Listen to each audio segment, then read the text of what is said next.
Part की starting में हमें एक लड़की जी को दिखाई जाती है जो क्लास में ध्यान न देकर टीचर की अजीब ड्राइंग बनाने में बिजी थी। उसे क्लास में ध्यान न देते हुए देखकर टीचर देख लाता है और उसे खड़ा करके कहता है, मैंने क्या पढ़ाया है बताओ। जी तो सही बोलती है, लेकिन फिर भी टीचर उसकी मॉम को कल आने के लिए कहता है ताकि वह उसकी मॉम से उसकी शिकायत कर सके। टीचर के जाने के बाद जी की फ्रेंड उसके पास आकर कहती है, लास्ट वीक में भी तुम्हारी मॉम 2-3 बार स्कूल आ चुकी हैं। दोनों बात ही कर रहे थे, तभी विंडो से कुछ बच्चे जी की दोस्त से जी को बाहर लाने को कहते हैं। दोनों जब बाहर निकलते हैं, जी की फ्रेंड उससे कहती है, चलो बुक स्टोर चलते हैं। जी का तो मूड ऑफ था टीचर की वजह से। जी कहती है, नहीं तुम चली जाओ। जी की फ्रेंड कहती है, क्या तुम फिर से अपनी मॉम को बुलाओगी? जी तो खुशी से उसे अपना फोन दिखाते हुए कहती है, नहीं मैंने अपने बड़े भाई को आने को कहा है। तभी उसे मैसेज आता है कि उसका भाई आने से मना कर देता है। ये देखकर जी का मूड और खराब हो जाता है और वो वहां से जाने लगती है। जी की फ्रेंड उन लड़कों के पास आती है। वो लड़का कहता है, क्या जी हमारे साथ बुक स्टोर जाएगी? जी की फ्रेंड कहती है, नहीं आज उसका मूड काफी खराब है। घर आने के बाद जी मॉम को टीचर के बारे में बताने वाली थी, तभी मॉम उसकी बात काटते हुए कहती हैं, ये फ्रूट ऊपर अपने भाई को दे दो, वो हॉस्टल से वापस आ गया है। ये सुनकर जी काफी खुश हो जाती है और फ्रूट लेकर ऊपर जाने लगती है। दरवाजा खोलते ही उसे एक हैंडसम लड़का दिखता है। इसका नाम जिया शू है और ये हमारे ड्रामा का मेल लीड है। जी तो जिया शू की हैंडसमनेस को देखकर उसे ही देखती रह जाती है। उसे लगता है कि उसके भाई ने प्लास्टिक सर्जरी करवा ली है। जी कहती है, अरे यान भाई तुमने भी प्लास्टिक सर्जरी करवा ली? जिया शू तो हैरान हो जाता है, लेकिन कहने लगता है, हाँ आकर देख लो मेरा चेहरा ठीक से फिक्स हुआ है कि नहीं। इतने में उसका भाई पीछे से आ जाता है और उसे थोड़ा परेशान करते हुए कहता है, अब तुमने क्या गड़बड़ कर दी जो तुम्हें मुझे मैसेज करना पड़ा? जी उसके पास आकर कहती है, हाँ कुछ हुआ है, और अपने भाई से जिया शू के बारे में पूछती है। यान कहता है, ये मेरा रूममेट है। जिया शू जी के पास आकर उसे लिटिल गर्ल कहकर कहता है, मेरा नाम जिया शू है और मैं तुम्हारे भाई का दोस्त हूं। और यान से कहता है, क्या मेरी और तेरी शक्ल इतनी मिलती है? और उससे प्लास्टिक सर्जरी वाली बात बता देता है। यह सुनकर यान जी से कहने लगता है, मेरी शक्ल क्या इतनी बुरी है जो मुझे प्लास्टिक सर्जरी करवानी पड़ेगी? और उसके सिर पर टपली मारने लगता है। जी भी कहां कम थी, वो भी उसे मारने लगती है। भाई बहन की मीठी नोकझोंक देखकर जिया शू स्माइल कर रहा था। जी कहती है, मम्मी ने कहा था कि तुम ऊपर हो और रूम में भी तुम नहीं थे, इसलिए मुझे लगा ये तुम हो और तुमने प्लास्टिक सर्जरी करवाई है। जिया शू जी से कहता है, ठीक है इतना गुस्सा मत करो और ये लो फ्रूट खाओ। यान वहां से जाने लगता है। जी उसे रोक कर कहती है, भाई कहां जा रहे हो? यान कहता है, प्लास्टिक सर्जरी करवाने। जी कहती है, भाई प्लीज मम्मी की जगह तुम स्कूल चले जाओ, अगर मम्मी को पता चल गया तो वो मेरी चटनी बना देंगी। यान मना कर देता है। ये सुनकर जी रोने लगती है और जोर से कहती है, मम्मी देखो भाई ने मुझे मारा। यान तो बेचारा कुछ नहीं करता, फिर भी मॉम आकर उसे धो देती हैं और उसे वहां से ले जाती हैं। जी जिया शू के पीछे छुपी हुई थी और कहती है, क्या तुम मुझे टिश्यू दे सकते हो? जिया शू उसे टिश्यू देकर कहता है, तुम्हें ऐसा नहीं करना चाहिए था, तुम्हें तो यान से मदद चाहिए था। जी को भी रियलाइज्ड होता है और वह फिर से रोने लगती है। यह देखकर जिया शू उसे चुप कराते हुए कहता है, ठीक है मैं यान से बात करूंगा। जी कहती है, नहीं वह नहीं मानेगा, और जिया शू से कहती है, क्या तुम कल फ्री हो? जिया शू कहता है, कल? लेकिन क्यों? जी उससे कहती है, अगर तुम प्लास्टिक सर्जरी वाली बात ना बताते तो हमारी लड़ाई नहीं होती और भाई मेरी मदद करता। जिया शू कहता है, तुम्हारी बात में पॉइंट तो है, तो बताओ स्कूल में क्या हुआ था? जी कहती है, मैं तुम्हें नहीं बता सकती। जिया शू कहता है, तो ठीक है, और वहां से जाने लगता है। जिया शू को जाते हुए देखकर जी उसे क्लास में क्या हुआ था ये सब बता देती है। जिया शू को तो यकीन ही नहीं हो रहा था। तुम कल स्कूल आ जाना, टीचर से तुम्हें पता चल जाएगा कि मैं झूठ नहीं बोल रही। इतने में वहां यान आ जाता है और जी को बाहर जाने को कहता है क्योंकि उसे कपड़े बदलने थे। जी कहती है, क्या तुम जिया शू को बाहर जाने के लिए नहीं कहोगे? मुझे नहीं लगता कि वह तुम्हें कपड़े बदलते हुए देखकर एंजॉय करेगा। यान दोनों को ही बाहर निकलने के लिए कहता है। जिया शू जब नीचे आकर जा रहा होता है तो जी उसे रोकते हुए कहती है, तुम कल स्कूल आओगे ना? तभी यान नीचे आ जाता है। जिया शू इशारे से कहता है, अपने भाई को बोलो। मम्मी जिया शू को डिनर करने को कहती हैं, लेकिन जिया शू को अपनी पार्ट टाइम जॉब पर जाना था, इसलिए वह मना कर देता है। जिया शू बाहर जाने लगता है। जी उसे रोक कर कहती है, तुम्हें डिनर करके जाना चाहिए। वह उसे इसलिए रोक रही थी ताकि उसे स्कूल जाने के लिए मना सके। यान फिर से उसे बच्ची कहकर परेशान करने लगता है। जी कहती है, मैं बच्ची नहीं हूं, मैं 8 क्लास में हूं। जिया शू कहता है, तुम 8 ग्रेड में हो, मतलब तुम 14 साल की हो। जी कहती है, तुम ये कहना चाहते हो कि मैं 8 क्लास में होने के लिए छोटी हूं? यान बोलता है, हाँ, यही कहना चाहता है। जियाशु कहता है, नहीं नहीं, मेरा कहने का ये मतलब नहीं था। यान जी को बाएं कहकर चला जाता है। जियाशु जी से स्कूल का नाम और क्लास के बारे में पूछता है। जी उसे बता देती है। जियाशु कहता है, तुम्हें पता है हम अगली बार कब मिलेंगे, और स्माइल करके वहां से चला जाता है। जी सोचने लगती है, इसका क्या मतलब था? क्या कल वह सच में स्कूल आएगा? अब स्टोरी 3 साल आगे दिखाई जाती है।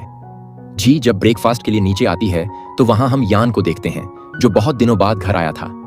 यान तो उससे बात करने की कोशिश करता है, लेकिन जी उसे टोटल इग्नोर कर देती है। यान कहने लगता है, मैं कितने दिनों बाद घर आया हूं और तुम मुझे ऐसा इग्नोर कर रही हो। जी कहती है, मॉम डैड से पूछो, वो तुम्हें पहचानते भी हैं या नहीं।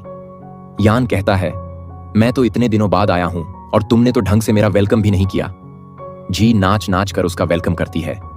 मॉम उनको ब्रेकफास्ट करने के लिए कहती हैं। यान डैड से कहता है, डैड, मैं आपकी कार ले जाऊंगा क्योंकि मुझे अपने सामान के साथ साथ अपने रूममेट का भी सामान लाना है। रूममेट सुनकर जी सोचने लगती है, क्या ये वही रूममेट तो नहीं?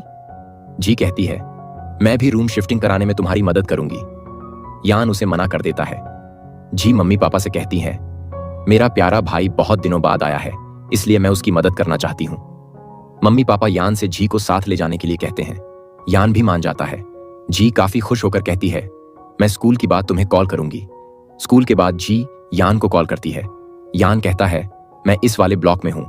जी कहती है, हाँ मैं समझ गई। सामने ही उसे उसकी डैड की कार दिख जाती है। जी वहां जाती है और वहां उसे एक टेडी बहुत पसंद आता है। तभी पीछे से कोई आकर कहता है, चोर पकड़ा गया। जी जब पीछे मुड़ती है तो वहां जियाशु को देखती है। जी तो बस उसे ही देखती रह जाती है, क्योंकि जियाशु पिछली बार से भी काफी हैंडसम हो गया था। जियाशु कहता है, अरे तुम वही लिटिल गर्ल हो ना, मैं तो तुम्हें पहचान ही नहीं पाया। जी कहती है, मैं यहां यान की मदद करने आई हूं। जियाशु कहता है, हाँ यान ने मुझे बताया था।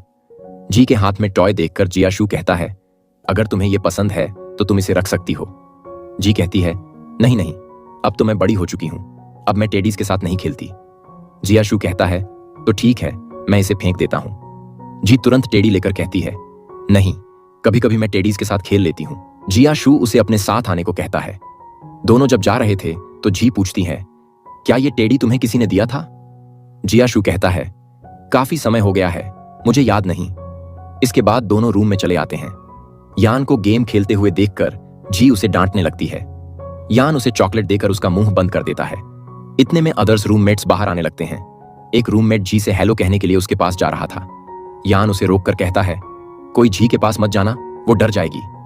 जियाशु जी को लिटिल गर्ल कहकर अपने पास बैठने को कहता है। यान भी उसे वहीं बैठने को कहता है। जी बैठते हुए कहती है, मैं बच्ची नहीं हूं। उसकी बात सुनकर जियाशु मुस्कुराने लगता है। इतने में एक रूममेट सभी को बाहर लंच के लिए कहता है। जियाशु को पार्ट टाइम जॉब पर जाना था, इसलिए वह मना कर देता है। यह सुनकर सारे रूममेट्स कहने लगते हैं, क्या तेरी कोई गर्लफ्रेंड है जिसके लिए तू इतनी जल्दी जा रहा है? जी को भी लगने लगता है कि जियाशु की कोई गर्लफ्रेंड बन चुकी होगी। जियाशु अपना फोन लेने के लिए जी के काफी करीब आ जाता है। फोन लेकर जियाशु कहता है, अगर तुम्हें यह टेडी पसंद है तो तुम इसे रख सकती हो। यह कहकर वह बाहर चला जाता है। जियाशु के जाते ही जी पूछती है, क्या जियाशु की कोई गर्लफ्रेंड है? सभी कहने लगते हैं, नहीं नहीं, उसके पास तो इन सब के लिए टाइम ही नहीं है। यह सुनकर जी को काफी रिलीफ महसूस होती है। यान जी से लंच के लिए साथ चलने को कहता है, लेकिन जी मना कर देती है और वहां से चली जाती है। जाते वक्त जी गलती से अपना नोटबुक वहीं छोड़ दिया था। घर आने के बाद जी जियाशु के टेडी को साथ लेकर बुक्स पढ़ रही थी। रात में जब जियाशु वापस आता है, यान उससे कहता है, मेरी बहन कह रही थी तुम्हारी कोई चीज उसके पास छूट गई है।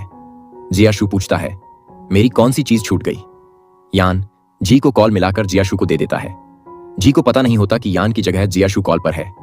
जियाशु की आवाज सुनकर जी चुप हो जाती है।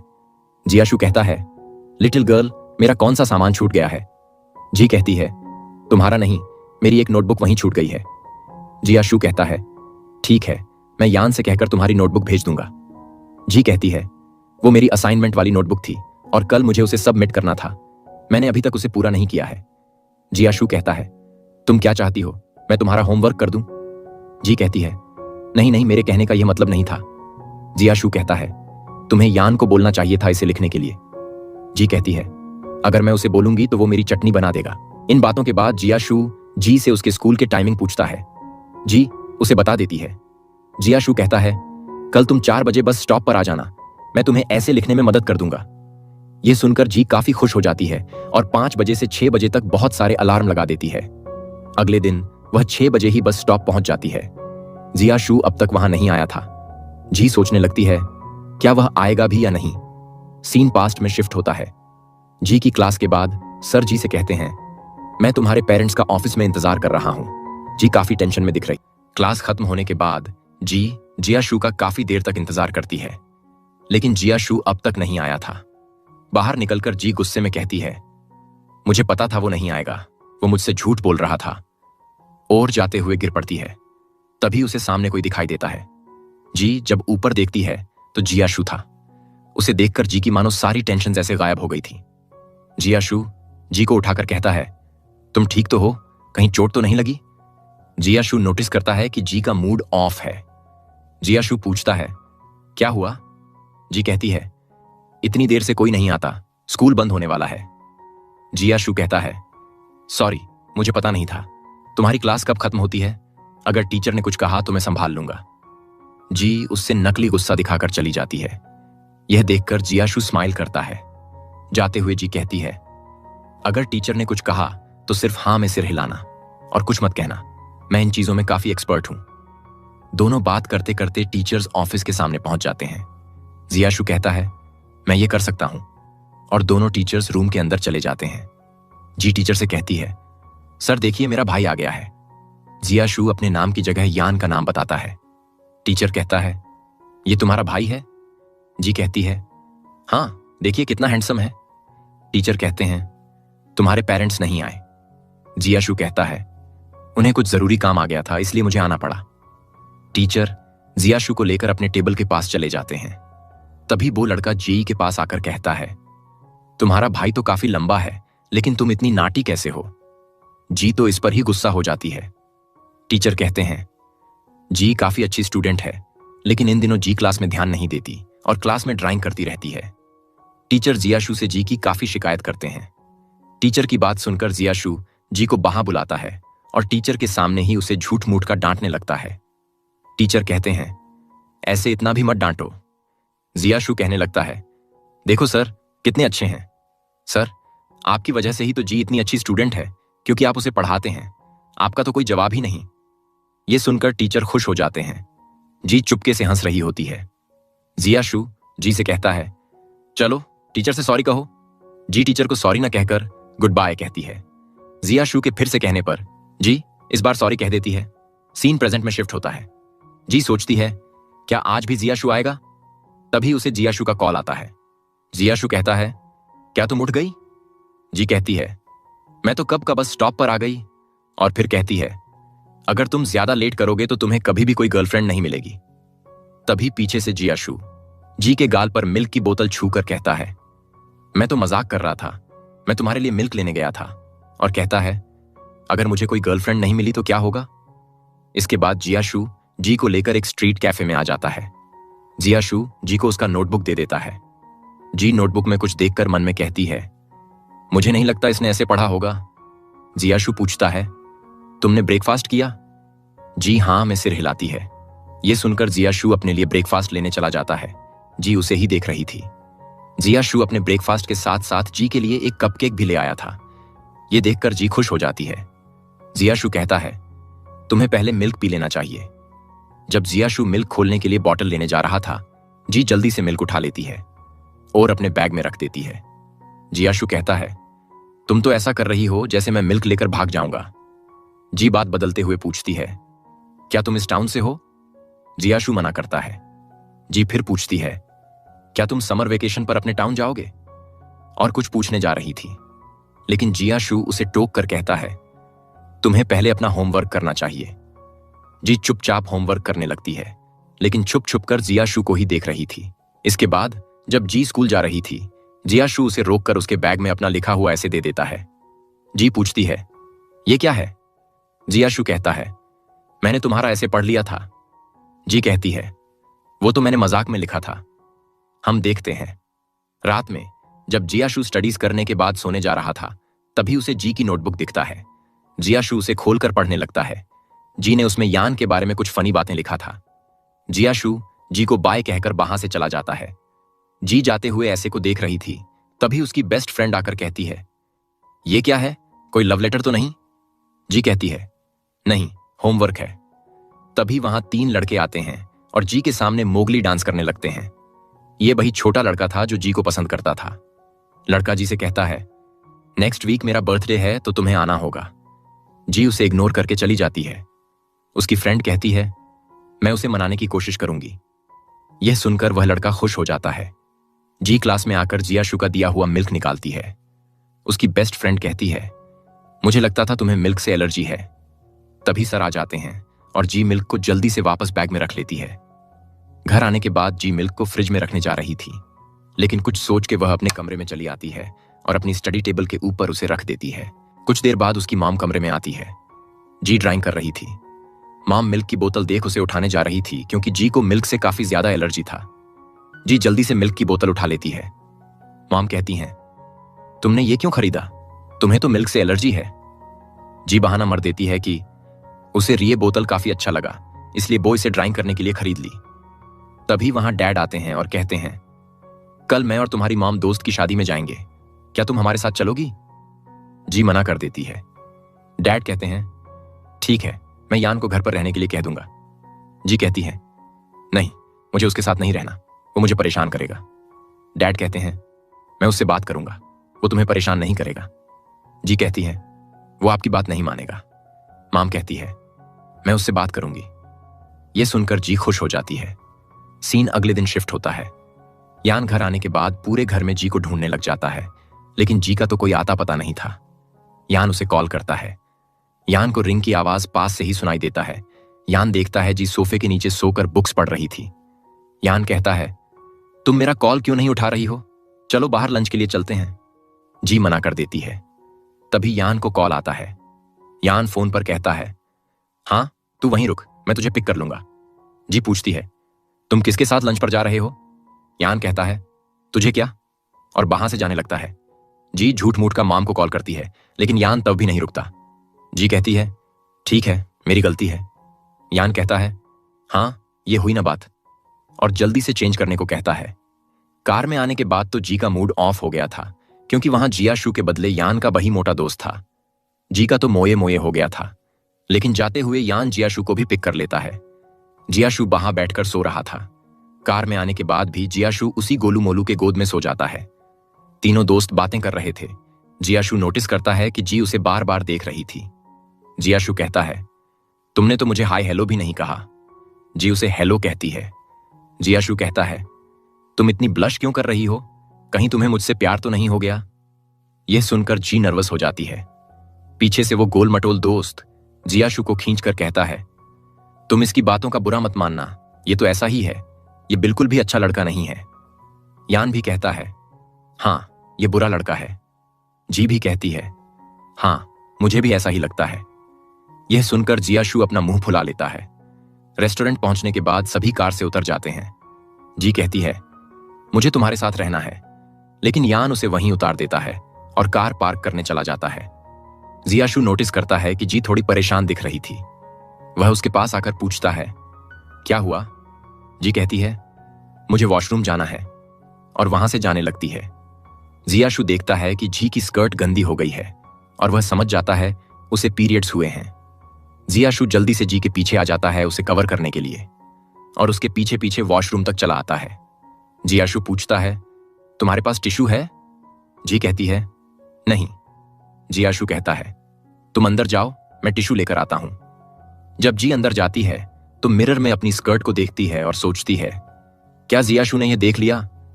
इधर जियाशु मॉल आने के बाद यान को कॉल करता है और उसे जो कि प्रॉब्लम के बारे में बताता है। यान भी समझ जाता है जी को क्या हुआ है। इसके बाद दोनों जी के लिए पैड खरीदने जाते हैं, लेकिन दोनों को काफी शर्म आ रहा था। जैसे तैसे वे लोग पैड ले लेते हैं। जाते हुए जियाशु जी के लिए एक स्कर्ट भी ले लेता है। उधर जी काफी एम्बैरेस्ड फील कर रही थी, क्योंकि जियाशु ने उसे ऐसे देख लिया था। तभी एक लड़की जी को बुलाती है और उसे उसका सामान दे देती है। जो जब बाहर आती है तो यान को देख टी है। उसे काफी एम्बैरेस्ड फील हो रहा था, इसलिए वह यान से कहती है, मुझे घर जाना है। यान कहता है, यह नॉर्मल बात है, और उसे सभी के पास ले जाता है। जी जब बैठती है तो जियाशु उसके लिए वार्म वाटर ले आता है और कहता है, इसे पी लो, इससे तुम्हें थोड़ा बेटर फील होगा। जी पी लेती है। जियाशु को जब पता चलता है कि जी को बीफ से एलर्जी है तो वह उसके लिए बीफ को अलग कर देता है। जियाशु का इतना केयर देखकर जी को काफी अच्छा लगता है। लंच के बाद सभी बाहर निकल आए थे। यान उन दोनों से जी का ख्याल रखने को कहकर पार्किंग से कार लेने चला जाता है। इतने में भो गोलू मोलू जी से कहता है, चलो यान के आने तक हम लोग टॉय मशीन से खेलते हैं। जी मना कर रही थी, लेकिन वो उसे टॉय मशीन के पास ले आता है और जी को कुछ कॉइन्स देकर दूसरे मशीन के पास चला जाता है। जी को भी वहां एक टॉय पसंद आ गया था। जी उसे निकालने की कोशिश करती है, लेकिन उससे वह नहीं हो रहा था। यह देखकर जियाशु उससे कॉइन्स मांगता है। जी उसे कॉइन्स दे देती है। जियाशु जब मशीन से टॉय निकालने की कोशिश कर रहा था, जी तो बस उसे ही देखे जा रही थी और उसके दिल में कुछ कुछ होने लगता है। जियाशु वही टॉय निकाल देता है जो जी को पसंद आया था। टॉय पाकर जी काफी खुश दिखाई दे रही थी। सीन पास्ट में शिफ्ट होता है। टीचर से मीटिंग के बाद जब दोनों जा रहे थे, जियाशु कहता है, अब मैं जाते हुए तुम्हें लेक्चर दूंगा। जी उससे कहती है, भाई तो कभी भी टीचर से मीटिंग के बाद मुझे लेक्चर नहीं देता। जियाशु कहता है, ऐसा है तो फिर मैं यान को कॉल कर लेता हूं। जी उसे रोकने की कोशिश करती है। जियाशु उससे कहता है, तुम्हारे कहने पर मैं यहां आया और तुम मुझसे ही झूठ बोल रही हो। यह कहकर वह फिर से यान को कॉल करने लगता है। जी तो रोंदू सा शकल बना लेती है। यह देखकर जियाशु उससे कहता है, ठीक है, मैं यान को कॉल नहीं करता। जी कहती है, मैं यहां से बस ले लूंगी, और वहां से निकलने की कोशिश करती है। जियाशु उसे पकड़कर कहता है, रुको, मैं तुम्हें घर छोड़ देता हूं। जी कहती है, तुम्हें तो काम पर जाना होगा। जियाशु कहता है, नहीं, आज मेरी छुट्टी है, और उसे उसके साथ आने के कहता है। जी तो टेंशन में दिखाई दे रही थी क्योंकि उसे लग रहा था जियाशु मीटिंग के बारे में उसके पेरेंट्स को बता देगा। जी उससे कहती है, रात होने वाली है, तुम्हें जाना चाहिए। यह सुनकर जियाशु हंसकर कहता है, टेंशन मत लो, मैं मीटिंग के बारे में तुम्हारे पेरेंट्स को नहीं बताऊंगा। यह सुनकर जी खुश हो जाती है और उससे पिंकी प्रॉमिस करने को कहती है। जियाशु प्रॉमिस करते हुए कहता है, ठीक है, लेकिन अगली बार से क्लास में ध्यान देना और कोई रूल्स मत तोड़ना। जी हाँ कहती है। जियाशु कहता है, मैं मजाक नहीं कर रहा, अगली बार ऐसा हुआ तो तुम्हारे पेरेंट्स को पता चल जाएगा। जी कहती है, अगली बार तुम फिर आ जाना। जियाशु कहता है, अगली बार? जी कहती है, तुम मुझे भाई से ज्यादा अच्छे से ट्रीट करते हो इसलिए। जियाशु कुछ नहीं कहता। जी कहती है, समझ गई। जियाशु स्माइल करते हुए कहता है, अब चलो। जी को घर छोड़ने के बाद जियाशु उसे बाएं कहकर वहां से चला जाता है। जी उसे जाते हुए देख रही थी और स्माइल कर रही थी। सीन प्रेजेंट में शिफ्ट होता है। टॉय पाकर जी काफी खुश दिखाई दे रही थी। जियाशु कहता है, चलो अब चलते हैं। जी खुश होकर उसके पीछे पीछे चली जाती है। फिर हमें कुछ दिनों बाद का सीन दिखाया जाता है। जी की बेस्ट फ्रेंड उसे बहाने से उसी लड़के के बर्थडे के लिए बाहर ले आई थी। उसकी फ्रेंड कहती है, मैंने उन लोगों को इसी कैफे में बुलाया है। जब दोनों अंदर आते हैं, हम बाहर जियाशु को देखते हैं। जियाशु यहां पार्ट टाइम किया करता था। जी तो उसे देखकर चौंक जाती है। जियाशु कहता है, क्या तुम अपनी फ्रेंड के साथ घूमने निकली हो? जी हाँ कहती है। जियाशु उसे मेनू देकर वहां से चला जाता है। उसकी फ्रेंड कहने लगती है, यह हैंडसम लड़का कौन है? जी कहती है, मेरे भाई का दोस्त है। उसकी फ्रेंड उसे लकी कहकर मेन्यू देखने लगती है, लेकिन जी का तो कुछ और ही प्लान था और वह छुप छुप के जियाशु को देख रही थी। उसे देखते हुए जियाशु भी देख लेता है। जी जब ऑर्डर देने जाती है और अपने पर्स से पैसे निकालकर जियाशु को देती है। जियाशु कहता है, इसमें पूरे नहीं हैं। जी मासूमियत से कहती है, इसमें पूरे हैं। जियाशु कहता है, तुम जो मुझे छुप छुप के कर देख रही थी, अगर मैंने इसके पैसे नहीं लिए मेरा तो काफी नुकसान हो जाएगा। जी नर्वस होकर कहती है, मैं तुम्हें नहीं देख रही थी, और बात बदलकर उसे पैसे देने लगती है। जियाशु कहता है, इसकी जरूरत नहीं है। जी फिर भी उसे पैसे देने लगती है। जियाशु कहता है, तुम इससे कैंडी खरीद लेना, और उसे उसके टेबल के पास जाने को कहता है। कुछ देर बाद जियाशु डेजर्ट लेकर आता है और उसे एंजॉय करने को कहकर वहां से चला जाता है। थोड़ी देर बाद वहां ओनर आते हैं और जियाशु से कहते हैं, मैं इस महीने की सैलरी तुम्हें एडवांस में दे दूंगा। उनकी बातें जी ने भी सुन ली थीं और सोचती है, लगता है जियाशु को पैसों की जरूरत है, और अपने पर्स में देखने लगती है। तभी वहां बर्थडे बॉय आ जाता है और जियाशु को देखकर उसे हेलो कहता है, क्योंकि वह जानता था जियाशु जी का ब्रदर है। सभी वहां से निकलने लगते हैं, लेकिन जी को तो वहीं रुकना था। वजह बताने की तो जरूरत नहीं है। जियाशु उसके पास आकर कहता है, क्या तुम फ्रेंड्स के साथ घूमने जा रही हो? रात होने से पहले घर चले जाना। सब लोग उसे बुला रहे थे, इसलिए जी वहां से निकल आती है। जाते हुए जी अपनी फ्रेंड को रुकने को कहकर वापस कैफे में चली आती है। जियाशु कहता है, क्या हुआ? जी उसके पास आकर कहती है, अगर तुम्हें पैसों की कमी है तो तुम्हें हमारे डेजर्ट के लिए पे नहीं करना चाहिए था। जियाशु को तो कुछ समझ में नहीं आ रहा था। जी कहती है, मैंने ओनर की बातें सुन ली थीं। जियाशु बात टालते हुए हंसकर कहता है, ऐसी कोई बात नहीं है, और उसे उसके फ्रेंड्स के पास जाने को कहता है। जी वहां से चली जाती है। जियाशु देखता है कि जी फिर भी पैसे छोड़कर गई थी। इधर पार्टी का सीन दिखाया जाता है, जहां सभी एंजॉय कर रहे थे। वो लड़का केक काटने के बाद जी का हाथ पकड़कर उससे कुछ कहने जा रहा था। जी समझ जाती है कि वो उसे प्रपोज करने वाला है। जी घर जाने का बहाना मरकर वहां से निकल जाती है। उसके पीछे वो लड़का भी बाहर निकल जाता है। हम जी के फ्रेंड को देखते हैं, जो उन दोनों को जाते हुए देखकर सैड दिखाई दे रही थी, क्योंकि वो उस लड़के को पसंद करती थी। बाहर हम उन दोनों को देखते हैं। वो लड़का तो जी से इनडायरेक्टली कहता है कि वो उसे बचपन से ही पसंद करता था। जी सब समझते हुए भी उसके बातों को टाल रही थी। उन दोनों को बाहर जियासु भी देखता है। वो लड़का इस बार जी से कह देता है कि वो उसे लाइक करता है। जी उसे मना कर देती है। लड़का इससे काफी हर्ट हो जाता है, क्योंकि इतने सालों से वो जी को लाइक करता था और उसका पहला प्यार टूट गया। इस बात से तो वो रोने ही लग जाता है। तभी वहां पर जियाशु आ जाता है। उसे देखकर वो लड़का उन दोनों को बाएं कर वहां से चला जाता है। जियाशु ने सब सुन लिया था और कहता है, तुम्हें हाई स्कूल में डेट नहीं करनी चाहिए और स्टडीज में ध्यान देना चाहिए। जी कहती है, मैं किसी को डेट नहीं कर रही और मैंने तो उसे मना कर दिया है।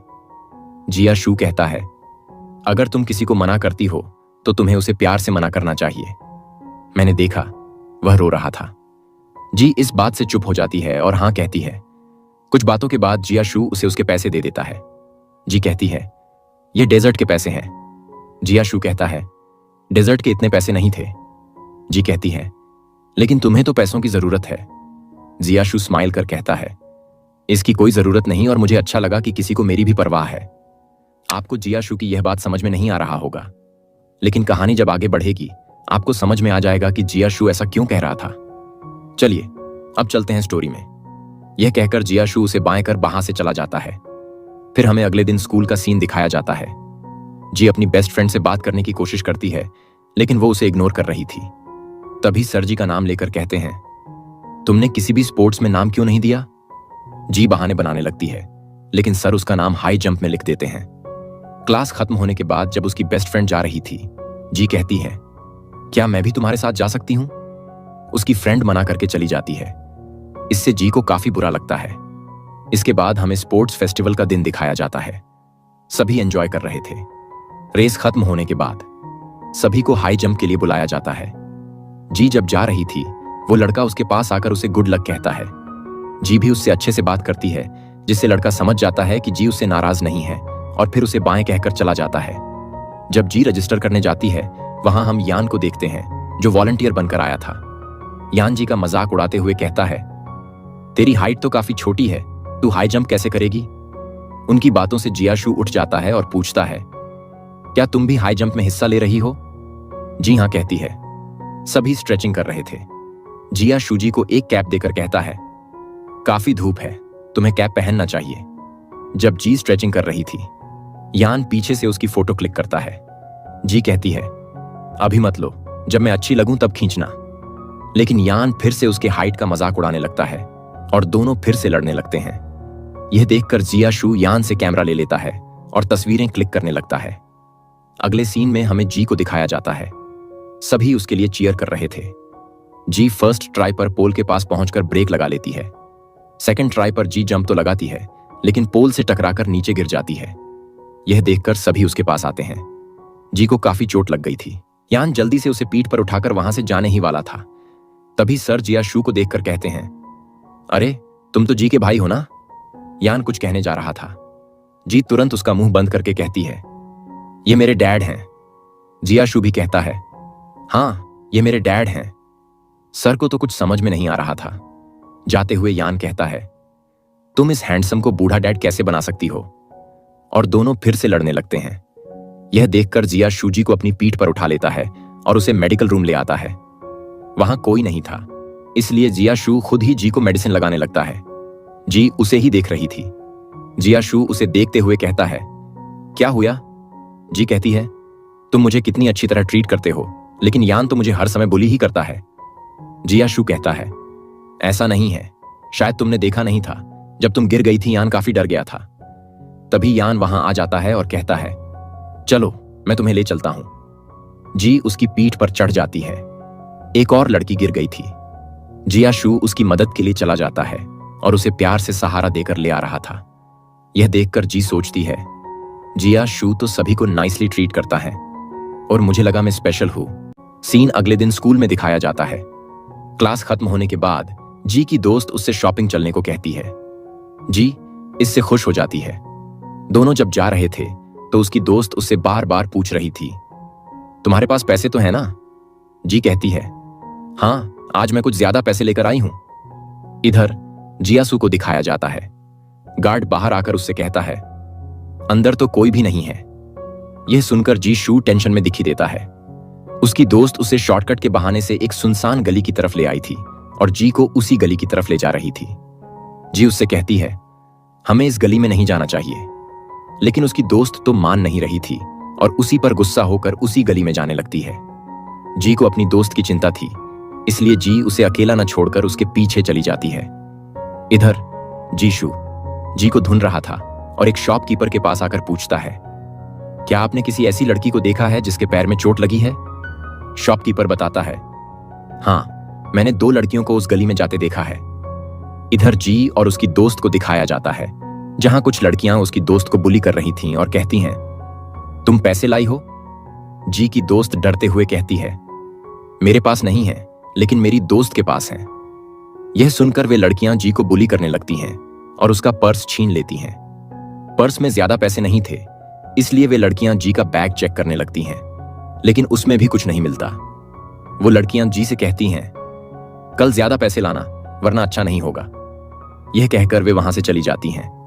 उनके जाने के बाद जी की दोस्त उससे सॉरी कहने लगती है। जी उससे पूछती है, क्या तुम इन लड़कियों को जानती हो? उसकी दोस्त मना करती है। जी कहती है, मुझे पता है, तुम ऐसा क्यों कर रही हो। प्रपोज वाले दिन से ही तुम मुझे अवॉइडेड कर रही थी। मुझे समझ जाना चाहिए था कुछ गड़बड़ है, और तुम उन लड़कियों को जानते हुए भी मना कर रही हो। जी की दोस्त रोते हुए उससे माफी मांगने लगती है, लेकिन जी को इस चीज से काफी बुरा लगा था, इसलिए वह वहां से निकल जाती है। उसे ढूंढते ढूंढते जियाशू भी वहां पहुंच गया था और उसके पास आकर उससे कुछ कहने ही वाला था, लेकिन जियाशू को देखकर तो जी रोने ही लग जाती है। जियाशू को तो कुछ समझ में नहीं आ रहा था। जी को रोते हुए देखकर वह उसे हक कर लेता है और चुप कराने लगता है। अगले सीन में हम दोनों को एक स्टोर में देखते हैं। जी के हाथ में चोट देखकर जियाशू पूछता है, क्या हुआ? जी पहले जियाशू को बता नहीं रही थी, लेकिन जियाशू के जोर देने पर जी उसे सारी बातें बता देती है। जियाशू कहता है, तुम्हें ऐसे दोस्त के साथ नहीं रहना चाहिए जो तुम्हारे लिए बुरा सोचता हो। कुछ बातों के बाद जियाशू उससे पूछता है, तुम घर कैसे जाओगी? जी कहती है, बस से। यह सुनकर जियाशू स्टोर से एक साइकिल रेंट पर ले लेता है, क्योंकि जी के पैर पर चोट लगी थी। जी को बेचने को कहकर जियाशू जी को एक काफी ब्यूटीफुल चेरी ब्लॉसम वाले प्लेस से ले जाता है, जिससे जी का भी मूड ठीक हो गया था। पता नहीं इंडिया में क्यों चेरी ब्लॉसम वाले ट्रीज क्यों नहीं लगाते, मुझे तो काफी ब्यूटीफुल लगता है।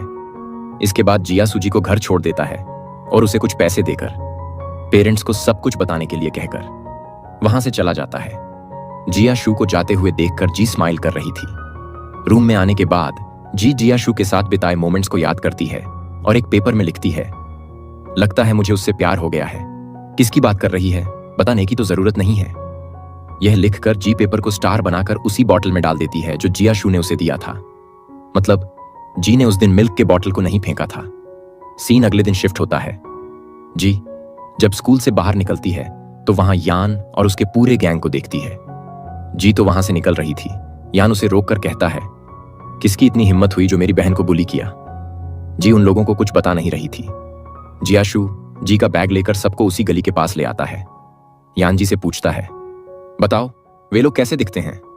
जी बताती है, एक लड़की ने बाल ढाई किया था और दूसरी ने बाल टाई किया था और तीसरे का मुझे याद नहीं।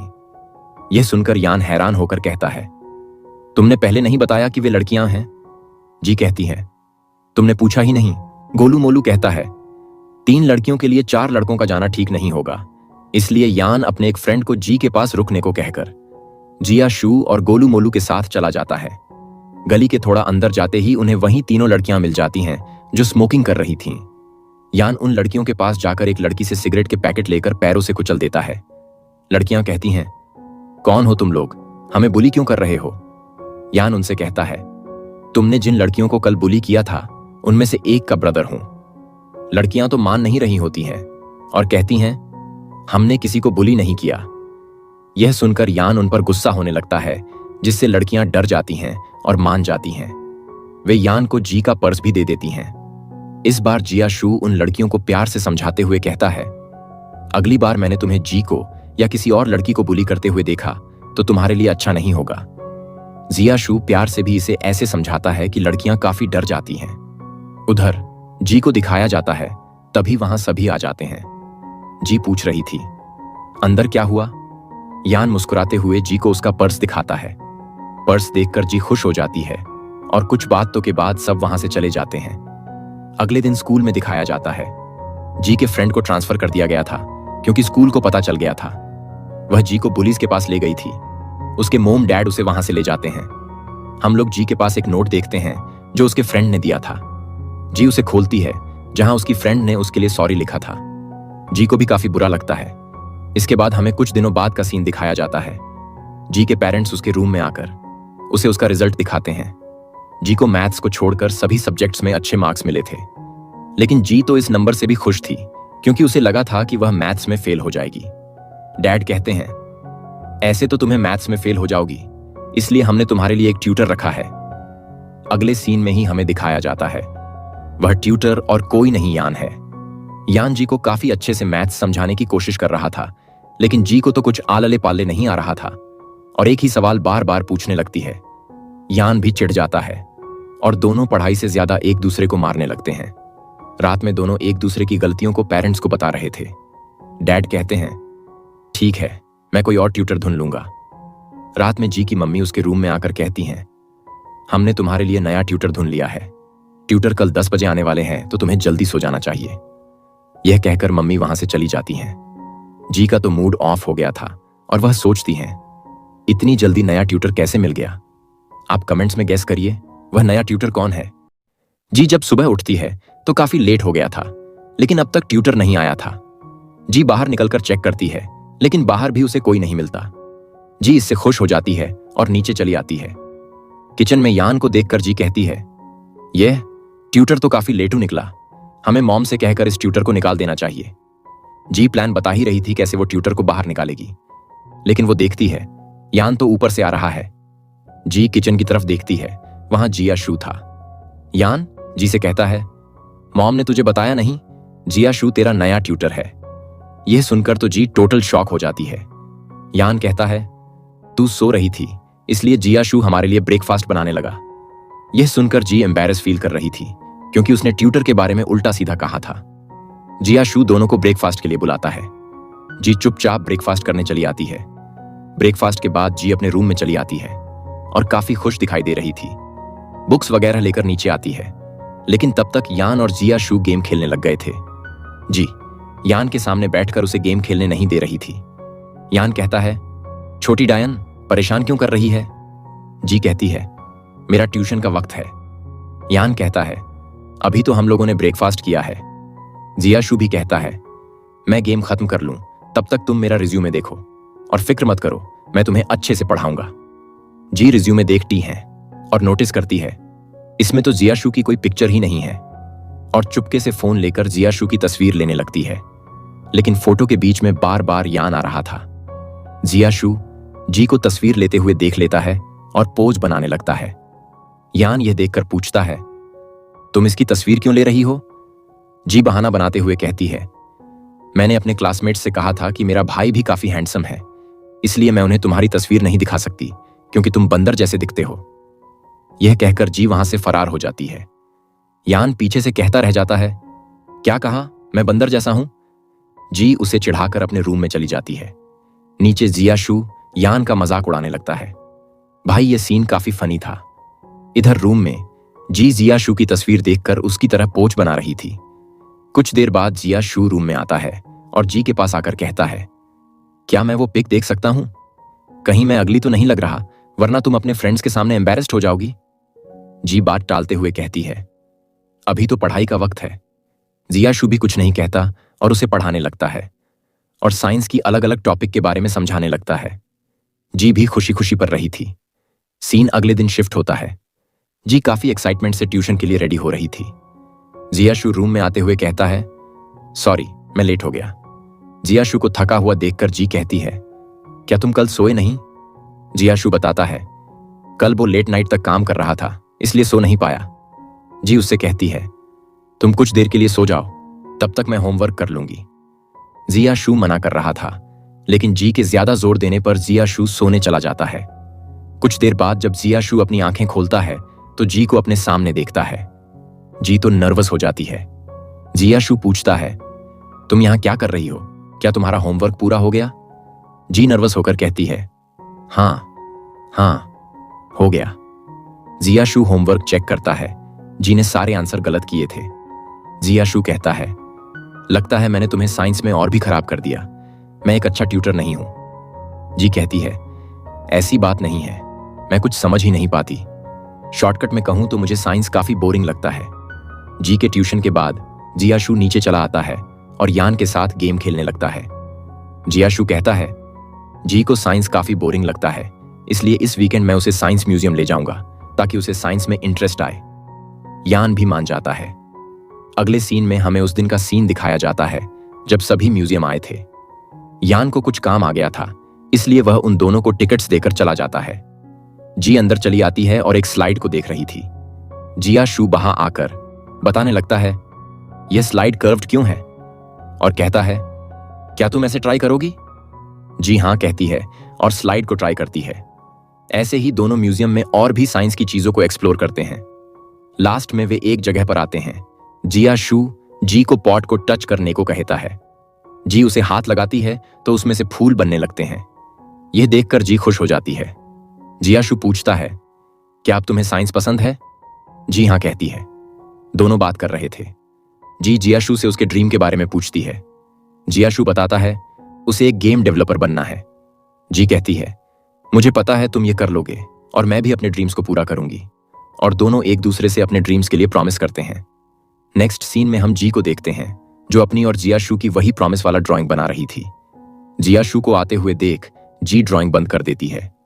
जियाशु उससे कहता है, मैंने देखा तुम काफी ड्राइंग करती हो, अगर तुम्हें ड्राइंग पसंद है तो तुम इसमें भी फ्यूचर बना सकती हो। तभी जियाशु को यान का मैसेज आता है और दोनों यान के पास चले आते हैं। जियाशु को एक कॉल आता है और वह यान से कहता है, मुझे कुछ काम है, तू जी को घर छोड़ देना। और वही बैठकर काम करने लगता है। घर आने के बाद जी यान से पूछ रही थी, क्या तुम्हें वो मिला? यान बताता है, कार में स्केचबुक नहीं है। जी को याद आता है उसने स्केचबुक म्यूजियम में ही छोड़ दिया है। जी जल्दी से म्यूजियम कॉल करती है और उसे पता चलता है म्यूजियम वालों ने स्केचबुक जियाशु को दे दिया है। यह सुनकर जी काफी परेशान हो जाती है क्योंकि स्केचबुक में उसने सिर्फ जियाशु की ही ड्राइंग बनाया हुआ था। जी सोचती है, अगर जियाशु ने ड्राइंग देख ली तो उसे पता चल जाएगा मैं उसे पसंद करती हूं। हमें अगले दिन का सीन दिखाया जाता है। यान जी के रूम में आकर उसे उसकी स्केचबुक दे देता है और कहता है, जियाशु यह छोड़कर गया है, और वहां से चला जाता है। जी सोचती है, लगता है जियाशु ने ड्राइंग देख लिया इसलिए खुद देने नहीं आया। तभी जी के खुराफाती दिमाग में एक प्लान आता है। रात में यान हॉस्टल चला आया था। यान का मूड ऑफ देखकर जियाशु उससे पूछता है, क्या हुआ? यान बताता है, जी किसी से ऑनलाइन डेटिंग कर रही थी और मैंने उसे डांटा और हमारी लड़ाई हो गई है। जियाशु कहता है, तुम्हें उसे डांटना नहीं चाहिए था, इस एज में ये सब नॉर्मल है। यान कहता है, मुझे कुछ नहीं पता, मैं नहीं चाहता किसी लड़के की वजह से मेरी बहन का हार्ट ब्रेक हो। जियाशु कहता है, अच्छा ठीक है, मैं उससे बात करूंगा। हमें अगले दिन का सीन दिखाया जाता है। जी सोच रही थी, क्या जिया शू को मेरे मनगढ़ंत कहानी के बारे में पता चल गया होगा? असल में जी ने यह ऑनलाइन डेटिंग की झूठी कहानी बनाई थी। अगर जिया शू ने वो स्केच देख भी लिया होगा तो उसे लगेगा वह स्केच उस ऑनलाइन डेटिंग वाले लड़के का है। यान की आवाज सुनकर जी सोने का नाटक करती है। यान उससे बात करने की कोशिश करता है लेकिन जी उससे बात नहीं करती। यान जाते हुए जिया शू से कहता है, अब तू ही इससे बात कर। जिया शू वहां बैठे हुए पूछता है, तो बताओ तुम्हारा वह छोटा सा बॉयफ्रेंड कहां का है? जी बताती है, वह ईहे का है। ईहे जिया शू के होम टाउन का नाम था। जिया शू उससे पूछता है, उसकी एज क्या होगी? जी बताती है, वह कुछ मंथ बाद ही ग्रेजुएट होने वाला है। यह सुनकर जिया शू चौंक जाता है और जी को समझाते हुए कहता है, देखो तुम अभी काफी छोटी हो, तुम्हें अभी डेटिंग नहीं करनी चाहिए। जब तुम कॉलेज में जाओगी तब डेट कर लेना, तुम्हें कोई भी नहीं रोकेगा। लेकिन हमारे जिया शू को क्या पता था जी, जिस लड़के को पसंद करती है वह खुद ही है। जी कहती है, ठीक है मैं ऐसा ही करूंगी।